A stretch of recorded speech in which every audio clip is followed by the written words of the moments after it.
तो दोस्तों ये जो मूवी हम एक्सप्लेन करने वाले हैं यकीन मानिए इसकी कहानी बाकी सभी मूवीज से थोड़ी हट कर है। मुझे उम्मीद है ये आपको पसंद आएगी और काफी अलग भी लगेगी। एंड तक जुड़े रहिए। अगर आप हमारे चैनल पर नए हैं तो सब्सक्राइब करना ना भूलें।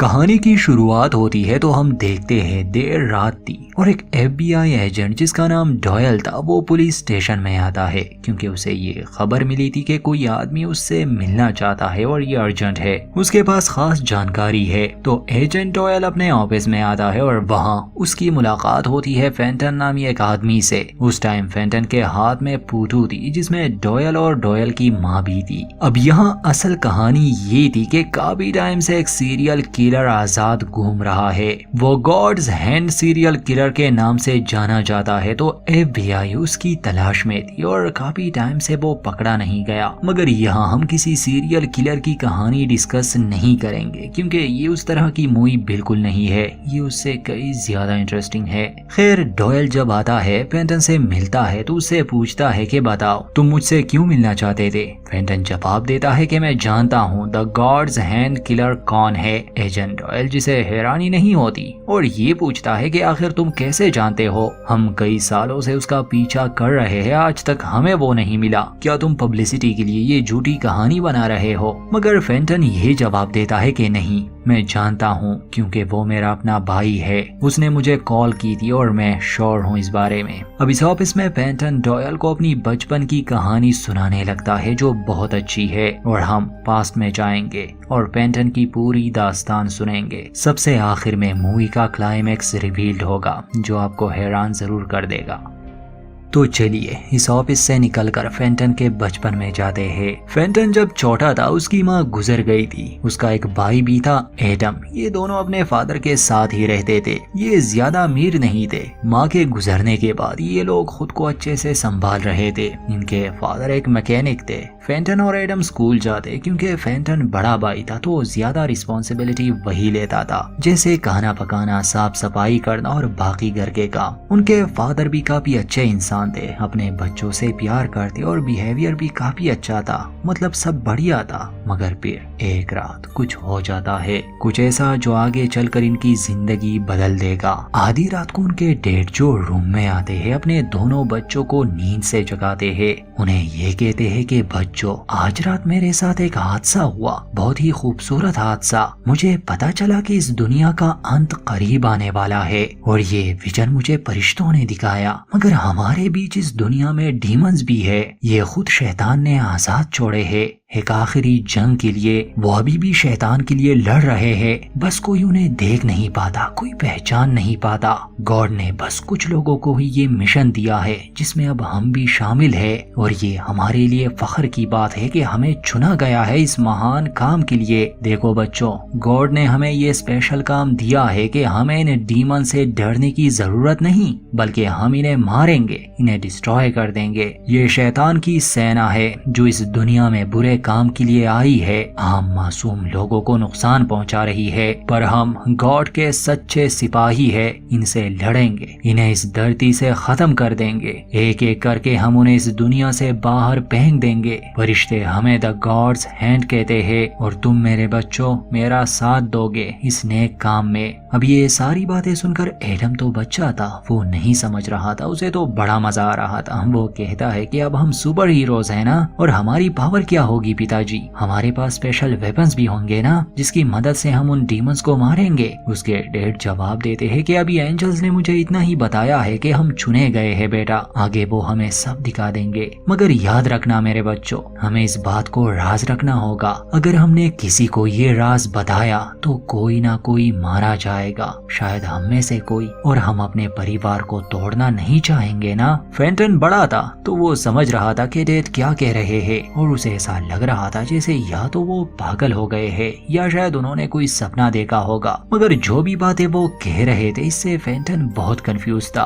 मगर एडम नहीं, वो वैसे भी छोटा था तो उसके दिमाग में ये सारी बातें बैठ जाती है। अब यहाँ पेंटन अपने डैड से पूछता है कि पिताजी ये आप कैसी बातें कर रहे हैं, भला इस दुनिया में डीमंस कहाँ है। मगर वो उसे समझाता है कि एंजल्स ने मुझे ये काम दिया है बेटा, तुम नहीं समझोगे क्योंकि तुमने वो नहीं देखा जो मैंने देखा और महसूस किया। फिक्र मत करो, तुम भी वो सब समझ जाओगे। इसके बाद वो अपने रूम में चले जाते हैं और ये दोनों भी सो जाते हैं। अब एडम को तो बड़ा मजा आ रहा था कि अब हम डीमंस को मारेंगे लाइक सुपर हीरोज, मगर फेंटन नहीं, उसे ये सब सही नहीं लग रहा था। इतना तो वो जानता था कि दुनिया ऐसे वर्क नहीं करती। डीमन जैसी बातें हमेशा किस्से कहानियों में होती है, न कि रियल में। खैर उस रात वो इस बात को ज्यादा सीरियस नहीं लेता क्योंकि यही लग रहा था शायद उसके डैड ने कोई सपना देखा होगा और ये शायद उसी का असर था। अगली सुबह सब नॉर्मल लग रहा था। वो इन दोनों को स्कूल के लिए उठाता है, नाश्ता वगैरह तैयार करता है और फिर अपनी कार में दोनों को स्कूल ले जाता है। फेंटन दिल ही दिल में खुश था कि चलो कल रात वाली बात डैड को याद नहीं, वो बस एक सपना था शायद। उसने कल रात वाली बात मेंशन भी नहीं की थी। मगर स्कूल छोड़ते समय डैड उन दोनों को दोबारा कहते हैं कि कल रात वाली बात सीक्रेट ही रखना बच्चों। और फिर से फेंटन को झटका लग जाता है कि उसके डैड को क्या हो गया अचानक से। ऐसी बातें पहले कभी उसने नहीं की थी, वो तो इतने रिलीजियस भी नहीं थे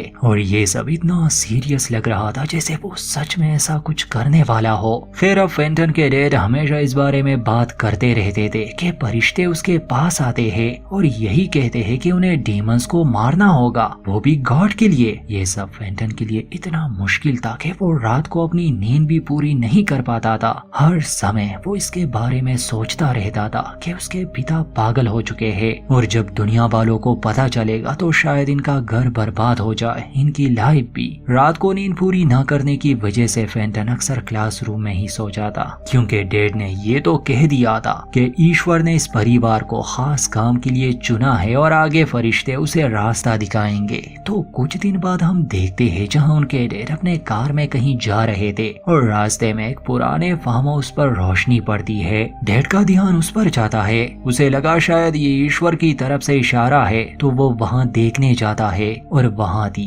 एक कुल्हाड़ी और ग्लव्स। उसे देखकर उनके डैड हैरान थे और खुश भी क्योंकि अब यही उनके हथियार होंगे। वो उसे घर लाता है, वो बहुत खुश था और वो ये अपने बच्चों को भी दिखाता है कि फरिश्तों ने मुझे ये हथियार दिए हैं, इससे हम डीमंस को डिस्ट्रॉय करेंगे बच्चों। इस सब से पेंटन बेचारा बहुत टेंशन में था क्योंकि ये टॉपिक खत्म ही नहीं हो रहा था और उनके डैड भी इन बातों को बहुत सीरियस ले रहे थे और पता नहीं आगे वो क्या करने वाला है। मगर यहाँ डीमंस या ऐसा कुछ नहीं है, आखिर वो किसको डिस्ट्रॉय करेंगे। कुछ दिन बाद उनके डैड कपड़े में लपेटकर पाइप का एक टुकड़ा लाते हैं, ये कह करके ये भी फरिश्तों ने उसे दिया है, ये इस जंग में उनके हथियार है। क्योंकि साफ लग रहा था फेंटन इन सबसे खुश नहीं था और उसके डैड भी ये सब नोटिस कर रहे थे। तो एक रात वो अपने बेटे को समझाता है कि फेंटन तुम मेरी बातों पर यकीन नहीं कर रहे, मैं जानता हूँ, मगर जल्द ही तुम देख लोगे, ये ईश्वर की तरफ से ऑर्डर है और हम इसे फॉलो करेंगे। मुझे पता है तुम्हारे लिए ये मानना बहुत मुश्किल है, मगर यकीन करो मेरा,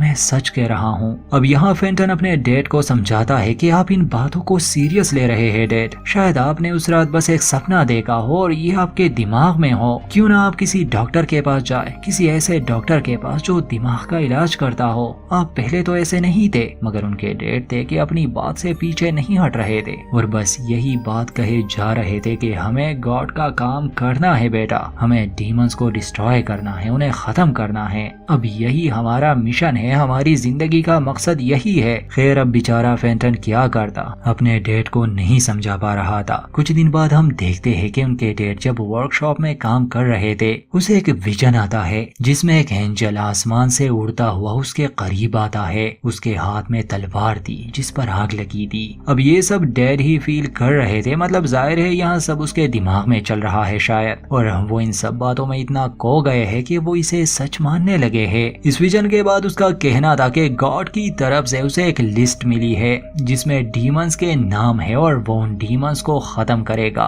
वो ये बात अपने बच्चों से भी शेयर करता है और वो लिस्ट भी उन्हें दिखाता है। ये देखकर फेंटन के तो होश ही उड़ जाते हैं क्योंकि ये लोगों के नाम थे, मतलब आम लोग, इंसान, और यहाँ से हालात और भी खराब होने लगे। लिस्ट देखते टाइम फेंटन अपने फादर से पूछते हैं कि ये तो आम लोग है, ये कोई डीमंस नहीं है, ये इंसान है हमारी तरह। शायद आपको ये सब अभी छोड़ना होगा, आप इन बातों के बारे में ज्यादा सोच रहे हैं। मगर डैड कहते हैं कि नहीं, ये दिखने में आम इंसान है बेटा, मगर ये डीमंस है, तुम देख लेना, इनका असली चेहरा सामने आएगा। अब यहाँ फेंटन की जगह हम होते तो हम इस पर बिलीव नहीं करते। मतलब ये कैसे हो सकता है, कोई भी इन बातों पर यकीन नहीं करता। मगर डैड इतने सीरियस लग रहे थे कि फेंटन को फिक्र होने लगी कि कहीं ऐसा ना हो कि वो कोई गलती कर बैठे। वो कुल्हाड़ी या वो पाइप भी जरूर उसने किसी काम के लिए अपने पास रखे है। तो अगले दिन फेंटन ये फैसला करता है कि वो पुलिस को ये सब बता देगा इससे पहले कि देर हो जाए या इसके पिता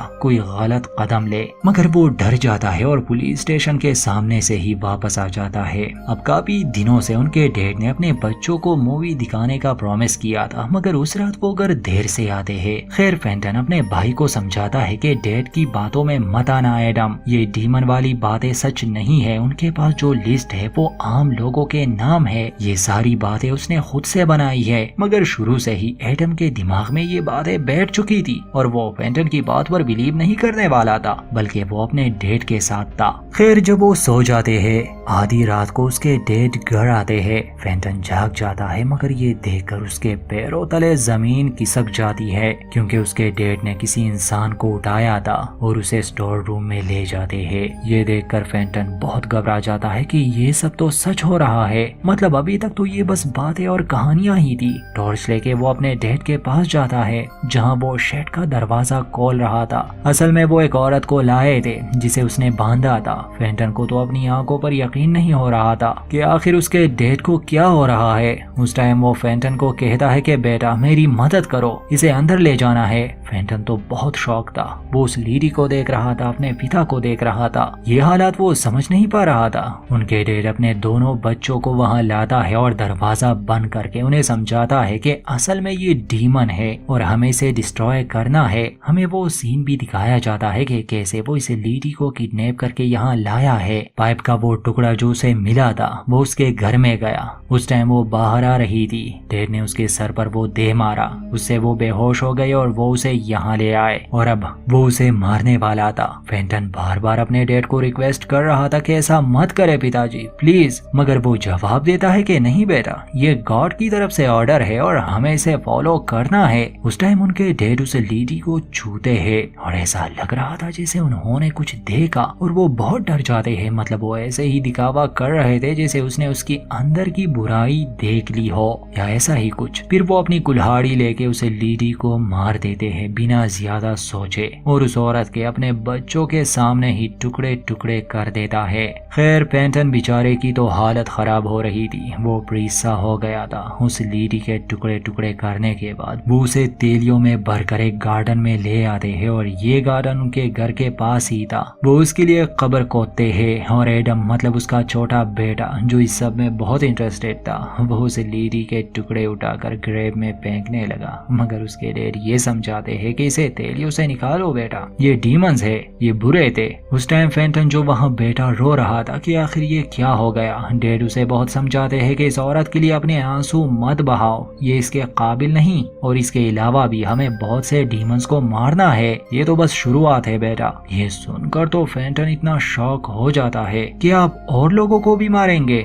ऐसा नहीं हो सकता, मैं बता दूंगा, मैं सबको बताने वाला हूँ कि आप एक कातिल है, आपने एक आम से इंसान को मार डाला और उसे एक डीमन कहते हैं, आप एक दरिंदे हो। अब यहाँ डैड उसे फिर से वही बातें सुना रहे थे कि मुझे भी ये एक आम सी इंसान ही लग रही थी, मगर ऐसा नहीं था, ये एक डीमन थी। मैंने जब उसे छुआ मुझे सब पता चल गया और अगर तुमने किसी को भी इस बारे में बताया बेटा तो याद रखना कोई ना कोई मरेगा। फेंटन ऐसी सिचुएशन में फंस गया था कि ना तो वो भाग सकता था और ना ही ये सब बर्दाश्त कर सकता था। अचानक उसकी लाइफ बदल गई, फादर एक साइको किलर बन गए और वो अपने अपने बच्चों से भी ये सब करवा रहा है, ये कह करके ये ईश्वर की तरफ से ऑर्डर है। चलिए अब प्रेजेंट में आते हैं। कहानी फेंटन ही सुना रहा है और वो उसी एजेंट डॉयल के ऑफिस में है। ये कहानी सुनकर उसे शक होने लगा कि सच में ये इंसान कुछ तो जानता है। वो उससे पूछता है कि आज तक तुमने किसी को इस बारे में बताया क्यों नहीं? फेंटन जवाब देता है कि इसलिए क्योंकि मैं डर रहा था। डॉयल उसे पूछता है अगर ये सब सच है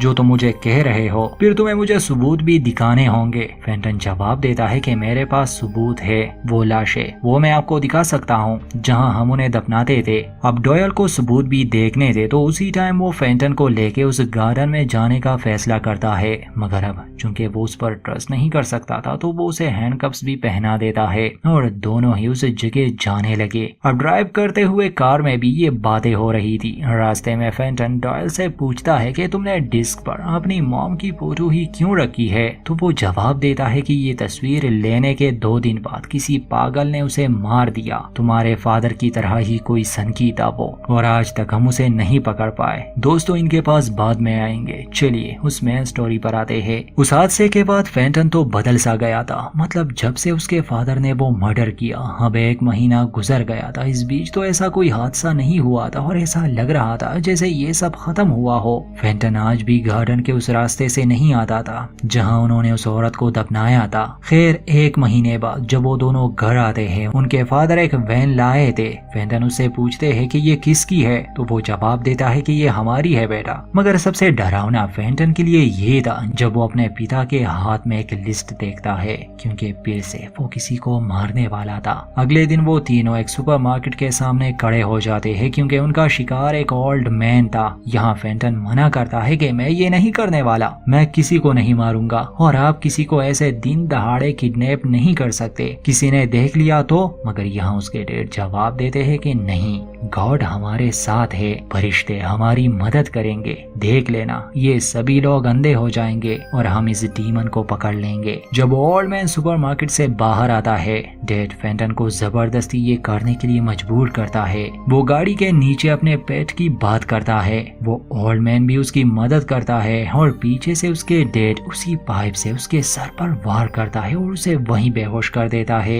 ये देखकर फेंटन तो रोने लगा मगर उसके फादर जो उसे फोर्स कर रहे थे। खैर वो उस ओल्ड मैन को भी अपने घर ले आए जहाँ शेड में वो उसे बांध देते हैं उनके डैड। फिर से उसे टच करते हैं और ऐसा लग रहा था जैसे उसे बिजली का झटका लगा हो। इसी के साथ वो एक्स लेके उस ओल्ड मैन को भी मार देते हैं। ये दूसरा कत्ल था जो उसने अपने बच्चों के सामने किया। इसका भी वही हाल था और टुकड़े टुकड़े करके वो उसे गार्डन में ले जाते हैं। यहाँ फेंटन जिसका अब दिमाग खराब हो रहा था वो अपने भाई एडम को समझाता है कि हमारे पिता पागल हो चुके हैं, हमें यहाँ से कहीं दूर भागना होगा। ये सारी बातें सच नहीं, वो लोगों को मार रहे हैं। मगर एडम जो उसकी एक नहीं सुनता वो फेंटन पर गुस्सा करता है कि मैं डैड को बताने वाला हूँ कि तुम उन्हें झूठा कह रहे हो। फेंटन उसे रोकता है। अब फेंटन के हिसाब से एडम का ब्रेन वॉश हो चुका था। उस लाश को दफनाने के बाद जब उसके डैड को इन बातों के बारे में पता चलता है कि फेंटन क्या सोचता है या उसने एडम को क्या कहा,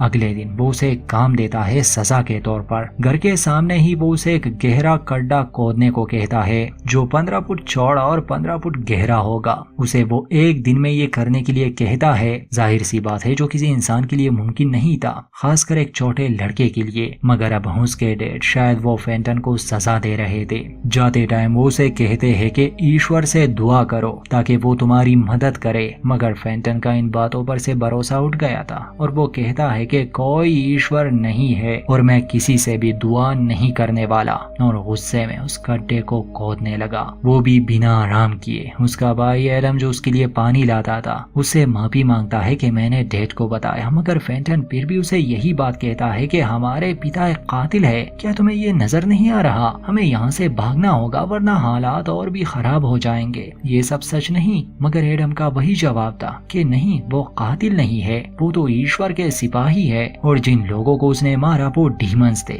वो गड्ढा फेंटन 6 दिनों में पूरा कर देता है, मगर बहुत गुस्से में। उसने अपने हाथों को जख्मी भी कर दिया था और यहाँ हमें ये कई बार दिखाया जाता है जहाँ उसके डैड काफी अच्छे से पेश आते हैं। मतलब लोगों को मारने के बावजूद भी उसके बिहेवियर में कोई बदलाव नहीं आया, बल्कि वो तो पहले से ज्यादा दयालु बन चुके हैं। वो अपने बेटों से प्यार करते थे। उस गड्ढे को कंप्लीट करने के बाद उसके डैड वहाँ एक सेलर बनाते हैं और उसके ऊपर वो शेड भी ले आते हैं। ऐसा उसने क्यों किया ये तो हम जानते हैं। कुछ दिन बाद उसके डैड फिर से किसी इंसान को लाए थे, मतलब वही डीमन वाली बात। और इस बार वो फेंटन को कहते हैं कि तुम इसे मारोगे, ये एक डीमन है। मगर उस रात फेंटन डर के मारे वहाँ से भाग जाता है और सीधे आता है पुलिस स्टेशन। उस टाइम सिर्फ शेरिफ ही वहाँ थे और फेंटन उसे सारी बात समझाता है। जाहिर सी बात है वो शेरिफ उसे और उसकी फैमिली को जानता था। पहले तो वो उस पर बिलीव नहीं करता। उसे लगा शायद घरेलू झगड़े की वजह से वो ये बातें कर रहा है। अब फेंटन उसे यही समझाने की कोशिश कर रहा था कि मैं आपको दिखा सकता हूँ, अभी भी हमारे सेलर में एक इंसान कैद है और वो लाशें भी जहाँ दफनाई गई है वो भी। खैर सिर्फ अपना शक दूर करने के लिए वो उसके साथ आता है उसके घर, मगर उसे बिलीव था नहीं। घर आकर वो फेंटन के डैड से मिलता है और उसे सारी बात समझा देता है कि तुम्हारा ये बेटा तो ऐसी बातें कर रहा है।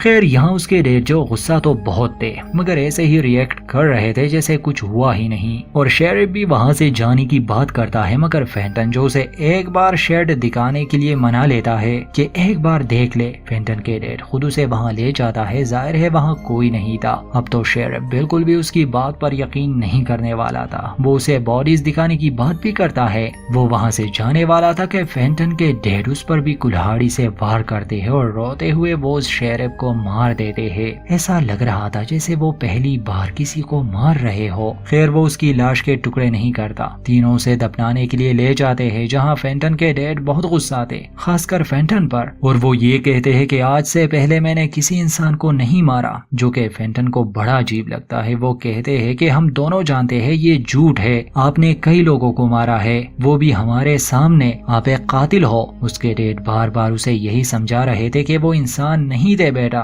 डीमंस थे। मैं तुम्हें कैसे समझाऊं, कैसे यकीन दिलाऊं, तुम्हें नजर क्यों नहीं आता? तुम्हारी वजह से मैंने एक मासूम इंसान को मार डाला, ये सब तुम्हारी वजह से। वो इतना गुस्सा था कि फेंटन को भी मारने वाला था, मगर एडम उसे रोकता है कि ऐसा मत करे डैड। शेरिफ की लाश दफनाने के बाद वो लोग वापस घर आते हैं और डैड फेंटन को शेड में ले जाता है, दरवाजा बंद करने को भी कहता है। जाहिर सी बात है उसे डर लग रहा था, मगर वो उसे समझाता है कि तुम मेरे बेटे हो, मगर तुम में फैथ नहीं है। एंजल्स ने मुझसे कहा है कि मैं तुम्हें भी मार दूं, तुम भी एक डीमन बन चुके हो, मगर मैं ऐसा नहीं करना चाहता बेटा, ना ही करूंगा। काश तुम्हें भी ईश्वर नजर आए और तुम इस सब पर यकीन करो। अब तुम मेरे लिए एक खतरा हो, तो तुम तब तक इस सेलर के अंदर कैद रहोगे जब तक तुम गॉड से प्रे नहीं करते या वो तुमसे बात नहीं करते। फेंटन भागने की कोशिश भी करता है, मगर उसके फादर जबरदस्ती उसे सेलर में कैद कर लेते हैं और वो बहुत चिल्लाता है, बहुत रोता है। उस सेलर में 2 दिन हो जाते हैं, उसे खाना नहीं दिया जाता और एडम उसके लिए चुपके से पानी ले जाता, वो भी एक हॉल से उसे देता, मगर खाना नहीं। और वो 1 हफ्ते तक उस सेलर में कैद था। वो भूख से मर रहा था और जब एडम और उसके फादर को पता चलता है कि वो जवाब नहीं दे रहा, उसकी कोई आवाज नहीं आ रही, वो दरवाजा खोलते हैं। वैसे इससे पहले भी उसने दरवाजा ओपन किया था। वो उसकी ये सजा खत्म करना चाहते थे। वो सिर्फ उससे इतना पूछता है कि क्या तुम गॉड पर यकीन करते हो? तो वो भूख से निढालता, मगर वो जवाब देता है कि गॉड जैसा कुछ नहीं होता, और फिर से उसने दरवाजा बंद कर दिया। अब 1 हफ्ते बाद जहाँ वो मर रहा था, वो उसे बाहर निकाल देता है और फेंटन ये कहता है कि अब मैं ईश्वर पर यकीन करता हूँ, मैंने उसे देखा। ये सुनकर उसके फादर बहुत खुश थे। इसके बाद वो उसे खाना देते हैं और जब वो रिकवर हो जाता है, वो किसी और डीमन को मारने जाते हैं, मतलब किसी इंसान को। इससे पहले फेंटन जो इस सब के अगेंस्ट था, वो अब अपने फादर की तरह बन गया। उस रात वो किसी आदमी को किडनैप करके ले आते हैं, उसे अपने सेलर में कैद कर देते हैं। अब डैड कुल्हाड़ी फेंटन के हाथ में थमा देते हैं, क्योंकि उसे ही ये करना था, मगर उसका इरादा एकदम से बदल जाता है और वो अपने पिता को ही मार देता है, क्योंकि शुरू से वो जैसा था वो नहीं बदला था। वो इस सब को एंड करना चाहता था। वो अपने भाई को छोड़कर भाग नहीं सकता था, तो उसने ये चाल चली। मतलब उसका कभी भी इन बातों पर यकीन नहीं था। अपने पिता की मौत पर एडम बहुत दुखी था। मरने से पहले वो एडम के कान में कुछ कह देता है। फेंटन उस आदमी को आजाद साथ करने ही वाला था कि तब एडम उसे मार देता है और इसके बाद वो दोनों इन लाशों को ले जाकर गार्डन में दफना देते हैं। अपने फादर को दफनाते टाइम फेंटन एडम को यही कहता है कि जब तुम मुझे डिस्ट्रॉय करो मुझे इसी गार्डन में दफनाना भाई, और एडम भी कसम खाता है कि मैं ऐसा ही करूंगा। अब सीन आता है प्रेजेंट पर, मतलब जहां बड़ा फेंटन उस FBI एजेंट डॉयल को ये कहानी सुना रहा था और वो उस गार्डन में भी पहुंच गए थे और यहाँ उस एजेंट को शक होने लगा कि मैं समझा नहीं, एडम ने ये वादा किया था कि वो तुम्हें मारकर इस गार्डन में दफनाएगा तो तुम जिंदा कैसे हो। और यहाँ कहानी का क्लाइमैक्स आता है जहाँ वो रिवील करता है कि मैं एडम हूँ ना कि फेंटन। मैंने अपना वादा पूरा किया, मेरे पिता का काम अब मैं आगे बढ़ा रहा हूँ, मैं डीमंस का शिकार करता हूँ। और फेंटन वो सबको बताने वाला था, वो भी एक डीमन बन चुका था। मैंने उसे मौका दिया मगर उसने मेरी बात नहीं मानी, इसलिए मजबूरन मुझे उसे मारना पड़ा। वहाँ बहुत से ग्रेव्स थे, मतलब अपने फादर के बाद एडम ने बहुत से लोगों को मारा था। डॉयल जल्दी से अपनी गन निकालता है और उसे कहता है कि तुम मुझे यहाँ क्यों ले आए। तो यहाँ जब एडम उसे टच करता है उसे वो विजन नजर आता है, मतलब डॉयल ने ही अपनी माँ को मारा था और वो पैरालाइज्ड हो गया। यहाँ तक जितनी भी कहानी थी और हम जो भी मतलब इसका ले रहे थे या डायरेक्टर जो हमें सोचने पर मजबूर कर रहा था, ऐसा बिल्कुल नहीं, बल्कि ये सब बिल्कुल उल्टा था। सच में एडम के डैड ऐसे लोगों को मार रहे थे जिन्होंने बहुत बुरे काम किए थे, जैसे कि उस ओल्ड मैन ने बच्चों को नहीं बख्शा था, फिर वो उन्हें मारता था। और बाकी जितने भी इंसान थे उन्होंने लाइफ में कुछ ऐसे काम किए थे जो माफी के काबिल तो बिल्कुल नहीं थे। और जब हम वो उसे छूता एडम या उसके पिता, उसके गुनाह वो उसे साफ नजर आते। अब ये विजन सिर्फ एडम और उसके डैड को ही नजर आते थे क्योंकि वो चुने गए थे, इसलिए वो उसके साथ था। मगर फेंटन को ये नजर नहीं आते थे, इसलिए वो बिलीवर नहीं था। और तब से लेकर आज तक एडम ने वो किया, मतलब ऐसे लोगों को मारना जिन्हें वो डीमंस कहता था। यहाँ इस डॉयल को लाना भी इसी मकसद से था। इसने अपनी माँ का कत्ल किया, ये एक खूनी था, एक जालिम इंसान। अब एडम उसे भी डिस्ट्रॉय कर देता है, हालांकि उस टाइम वो ये कहता है कि मैं एक FBI एजेंट हूँ। तुम्हें क्या लगता है तुम्हें इसकी सजा नहीं मिलेगी? वो लोग तुम्हें ढूंढ लेंगे, तुम्हें पकड़ लेंगे, सबने तुम्हें देख लिया है। एडम जवाब देता है कि ईश्वर मुझे बचाएगा, उसके फरिश्ते मेरे साथ है, वो सब अंधे हो जाएंगे और तुम्हें सजा मिलेगी। इसी के साथ वो उसे वहाँ दफना देता है। कुछ दिन बाद का सीन हमें दिखाया जाता है जहाँ FBI अपने मिसिंग ऑफिसर की इन्वेस्टिगेशन कर रहे थे। अजीब बात थी कि किसी को भी एडम याद नहीं था, ना ही वो CCTV फुटेज में आया था, और उसने नाम भी फेंटन बताया था, और फेंटन तो ऑलरेडी मर चुका था। एडम ने वहाँ सारे सबूत भी छोड़ दिए थे, तो ये सारा इल्जाम फेंटन के सर आता है। एक आखिरी एजेंट जो इस केस की छानबीन कर रहा था वो उसी टाउन में आता है और वहाँ के शेरिफ से मिलता है, और ये था एडम, वही इस टाउन का शेरिफ था। मगर वो एजेंट उसे पहचान ही नहीं पाता, हालांकि वही आया था उस रात ऑफिस में। वो उसे उसके भाई के बारे में बताता है कि उसने किसी को कत्ल किया है, वो एक सीरियल किलर था। और जब वो जा रहा था एडम उससे हाथ मिलाता है और ये कहता है कि तुम अच्छे इंसान हो। इसी के साथ मूवी का दी एंड। आई होप कि ये कहानी आपको पसंद आई होगी, तो लाइक करना ना भूले, अपनी राय जरूर दे। चैनल को सब्सक्राइब नहीं किया तो कर दे।